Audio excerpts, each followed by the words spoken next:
Y el Verbo se hizo carne y habitó entre nosotros. Muy buenas noches, querida audiencia. Bienvenidos a tu programa Creyéndole a Dios, dándote la bienvenida una noche más para escuchar palabra de vida, para decirte que hay esperanza, para decirte que todo tiene una salida, para decirte que siempre hay una respuesta en el consejo de Dios, para decirte, como viernes tras viernes te compartimos, no bajes los brazos de tus sueños, ese anhelo, ese deseo que está en el corazón. ¿Por qué? Porque escrito está, todo lo que pides al Padre en oración creyendo, Él lo va a cumplir. Nunca te olvides que los deseos que perduran en el tiempo, los deseos, el profundo deseo que está dentro del corazón, nunca te olvides que son colocados por Dios. Y todos los deseos que son colocados por Dios son promesas que Dios tiene para tu vida. Por eso es lindo saber las promesas que Dios tiene para nosotros. Por eso es lindo ir a la iglesia, por eso es lindo meditar la palabra. ¿Por qué? Porque así vamos a descubrir cuáles son las promesas que Dios tiene para nosotros, cuáles son los beneficios que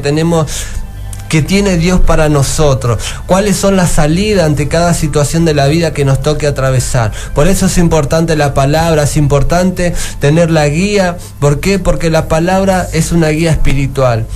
Es el buen consejo que siempre te va a llevar al éxito, es el buen consejo que va a traer sanación interior en tu vida personal. Quizás estás pasando por raíces de amargura, quizás estás pasando por ofensas, por falta de perdón. Son cosas que no se puede poner, vamos a decir, como una herida superficial en la mano. Cuando uno se hace un corte, podemos curar la herida, pero las heridas de adentro, las heridas del corazón, ¿cómo se sanan? Poniendo en práctica el consejo de Dios, dejarse ministrar, acercarse a una iglesia, y ahí comienza el proceso interior de una transformación en la vida del ser interior de cada uno de nosotros. ¿Por qué? Porque nosotros venimos con una forma de pensar de la vida, nosotros venimos con heridas también.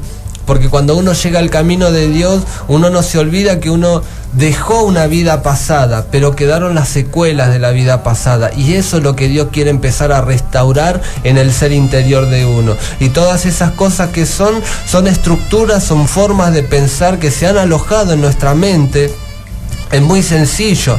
Notemos que cuando una pareja va a formalizar un matrimonio, son dos partes que vienen con dos estilos de vida distintos, vienen con costumbres distintas. Entonces, ¿qué pasa? Cuando llegan al matrimonio es un periodo donde se tienen que encastrar los encastres para que todo funcione bien. Entonces, en el camino de Dios es algo parecido. Entramos en un proceso de cambio, en un proceso de restauración, en un proceso donde Dios va a empezar a sanar heridas de pérdida, heridas de rechazo, heridas de desilusión en los sentimientos, heridas de insultos, y podemos nombrar un montón de cosas que uno puede vivir en la vida. Pero te tenemos la buena noticia, que Cristo Jesús, cuando vino en la tierra, pasó por todas las cosas que un ser humano pudo haber pasado o puede llegar a pasar, y nos dejó por escrito cuál es la salida, cuál es el camino. Por eso la Biblia dice que Jesús es el camino, la verdad y la vida. Como viernes tras viernes te compartimos, el único camino que te va a llevar al éxito, el único camino que te va a llevar a tener paz en el interior, el único camino que te va a llevar a obtener los deseos de tu corazón, es entregándole el corazón a Cristo y poner en práctica su palabra. Como siempre lo compartimos como estudiante universitario, yo muchas veces comparto a la gente cuando charlamos, hablamos. Uno como estudiante universitario, uno va a la facultad, uno recibe el conocimiento y después queda en uno el ejercitarlo o no. Yo como profesor particular de matemática muchas veces les explico a los chicos, de nada les sirve a ustedes que yo les dé el conocimiento y después ustedes no ejerciten. ¿Por qué? Porque el conocimiento está por un rato. Pero si no se lo, vamos a hablarlo así, si no se lo mastica, si no se lo digiere, el conocimiento se va. Y es el masticar, digerir, significa, bueno, hoy te enseñé algo de matemática, practica los ejercicios, para que el conocimiento baje y caiga el convencimiento de que ese conocimiento es aceptado en uno y que esa es la salida a ese problema matemático. Así sucede en el mundo espiritual, así sucede en el camino de Dios. El simple hecho de que cuando uno le entrega el corazón a Cristo, uno está aceptando que lo está aceptando como único Señor y Salvador. Y ese aceptarlo como único Señor y Salvador significa que a partir de este momento, Señor, ahora yo me voy a empezar a forzar a no hacer las cosas como a mí me parece, sino a tratar de seguir tu consejo, sino a tratar de seguir qué es lo que vos me aconsejás. Pero ¿qué pasa? Mucha gente dice o no le encuentra la salida, porque tampoco busca dónde está la verdadera salida. La verdadera salida siempre la vas a encontrar en la palabra. Siempre va a ser el consejo que te va a llevar a traer respuestas que muchas veces uno se hace pregunta. ¿Por qué me pasa esto? ¿O por qué sucede aquello? Son respuestas que quizá en lo natural o desde la lógica humana uno no le encuentra una respuesta. ¿Por qué me dejó mi marido? ¿Por qué se fue con otra? Es una situación. No se le encuentra una respuesta desde la lógica. Podemos sacar muchas conclusiones. ¿Por qué hoy no puedo estar con alguien? ¿Por qué no se me da eso en los sentimientos? Y podemos sacar muchas conclusiones. Muchas personas están atadas al que quizás por una herida sentimental que le ha tocado vivir. Hoy su forma de pensar es que todos los hombres son iguales o que todas las mujeres son iguales. Hoy no se puede tener nada seguro, tenés que estar probando o tenés que tener sucursales por todos lados.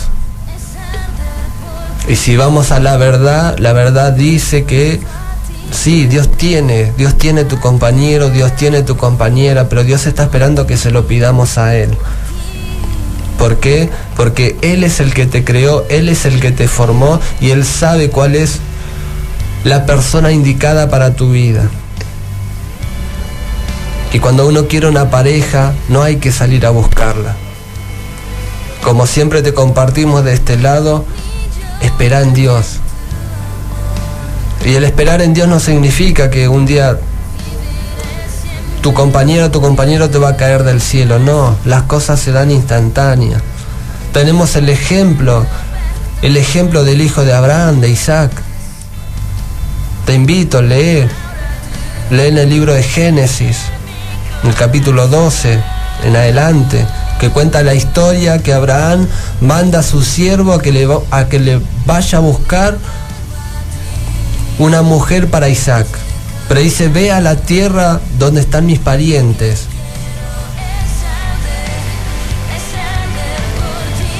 Y encontró la mujer, la que fue la mujer de Isaac. Y dice la Biblia narra que dice que ellos se cruzaron y dice que con la mirada nada más se enamoraron. Esto no está diciendo la rema para uno, te está diciendo que deja que las cosas se den solas, deja correr el caudal. Primero, si uno no se ha dejado sanar, vamos a sanar el corazón, vamos a restaurar el interior. ¿Por qué es importante eso? Porque te puede pasar que estando con otra persona, quizás la otra persona, no con mala intención, pero tenga gestos de tu otra pareja y eso traiga consecuencias en tu vida. Entonces mejor sanemos las cosas del ayer y empecemos a focalizarnos a lo que viene adelante. Sigamos haciendo lo que hoy está al alcance, pero sin perder la mirada en el objetivo, sin dejar de mirar ese sueño. Dios nos dio la capacidad de ver en el ojo espiritual lo que hoy no vemos. ¿Y cómo es eso de ver? Muchas veces nosotros decimos, que me imaginé tal cosa, o tengo la imaginación de eso, o cuántas personas le ha pasado que han vivido una situación. Un ejemplo, te separaste de tu novia o de tu novio por X motivo, quizás te engañó, pero por X motivo, el simple hecho de escuchar esa información que entra por el oído, uno a través de eso que escuchó se genera una imagen en el ojo espiritual. Y cuando quieras emprender un nuevo noviazgo, viene se te hace una película en tu ojo espiritual trayéndote una situación de que te va a volver a pasar lo mismo. Otra cosa es, me quema el deseo de tener una casa y con el simple hecho de pensar en esa casa, ya lo comienzo a imaginar en mi ojo espiritual, cómo va a ser, cómo me gustaría que sea, qué me gustaría que tenga. Y la palabra de Dios lo que hace es abre tu ojo, limpia tu ojo espiritual para que uno empiece a ver correcto, empiece a ver lo bueno, empiece a ver ese deseo, empiece a ver lo que viene adelante. Y ahí es donde uno comienza a activarse la fe. ¿Por qué comienza a activarse la fe? No te olvides que la fe es la certeza de que voy a tener y la convicción de que vamos a tener lo que hoy no tenemos, pero que ya lo vemos en el ojo espiritual. Por eso la Biblia dice en Romanos 12:2 que renovemos nuestro entendimiento con la palabra para que sepamos cuál es la voluntad agradable y perfecta de Dios. Por eso necesitamos la palabra, porque la palabra renueva tu forma de pensar, renueva tu espíritu, renueva tu esperanza. Entra otra vez a activarse la fe por el simple hecho de escuchar una palabra de vida. Quizás estás pasando por un momento donde estás decayendo, estás queriendo bajar los brazos, estás peleando por algo y parece que ya no das más. Entonces tu espíritu necesita una palabra que alimente tu esperanza, que traiga fuerza. Por eso la palabra de Dios es la que alimenta el espíritu. Por eso la Biblia dice, Jesús mismo dice, yo soy el pan de vida. Y la palabra vida significa tener el ánimo alto, tener voluntad, ganas de seguir avanzando en la vida, ganas de seguir peleando, mirando la salida, hablando que hay una solución, hay una salida, no sé cómo, pero yo creo en mi Dios, yo creo que Dios tiene el poder. ¿Por qué? Porque Dios se mueve en lo sobrenatural, Dios no se mueve bajo la lógica o bajo el razonamiento como nosotros vemos. Quizás nosotros podemos decir un ejemplo, se rompió la pata de la mesa, bueno, usamos la lógica, sacamos esa pata, ponemos otra, martillamos, ponemos un clavo y listo. Pero ¿qué hacemos en una situación donde hay una enfermedad de cáncer? Quizá la ciencia está diciendo no, le queda un mes de vida. Y vamos a la Biblia y Dios dice que para el que cree todo es posible. Y ahí actúa el poder sobrenatural de Dios. ¿Por qué poder sobrenatural? Porque está sobre lo natural, va contra la lógica. El sistema te va a decir, quizás no tenés trabajo y tu anhelo es tener una casa. El sistema te va a decir, si no tenés un trabajo, ¿cómo vas a hacer para comprar esa casa? Si necesitas una hipoteca, necesitas sacar plata del banco, pero el banco te pide un recibo de sueldo, ¿cómo vas a hacer? Yo hoy te invito, creyéndole a Dios, todo se puede. Dios abre puertas grandes. La Biblia dice que Dios tiene el poder de abrir y cerrar puertas donde el hombre no puede abrir. La Biblia dice, clama a mí, yo te responderé. Mirá los consejos que Dios tiene para tu vida. Por eso Dios en esta noche te está alentando que no bajes los brazos. Si has pasado por situaciones, yo no sé, no te conozco, no sé las situaciones que vos estás viviendo, pero una cosa te puedo decir, que Dios conoce las intenciones del corazón. Dios sabe lo que está dentro de tu corazón, Dios sabe cuál es la situación que hoy estás atravesando, pero solamente Él está esperando que lo tomes de la mano a Él y que empieces a caminar con Él. ¿Sabes por qué? Porque Él sí te va a dar la salida, Él sí va a abrir camino, Él sí va a romper esa muralla que parece que está todo trabado en tu vida. ¿Por qué? Porque para el que cree todo es posible. ¿Por qué? Porque Dios te trajo a esta vida y me trajo a mí a esta vida, no importa cómo llegamos, pero el objetivo que Dios te trajo a vos y a mí para ser feliz y para que se cumplan todos los deseos que están en el corazón. Por eso hoy estás acá, por eso hoy tenés vida. El simple hecho de que hoy estés respirando es señal que todavía no es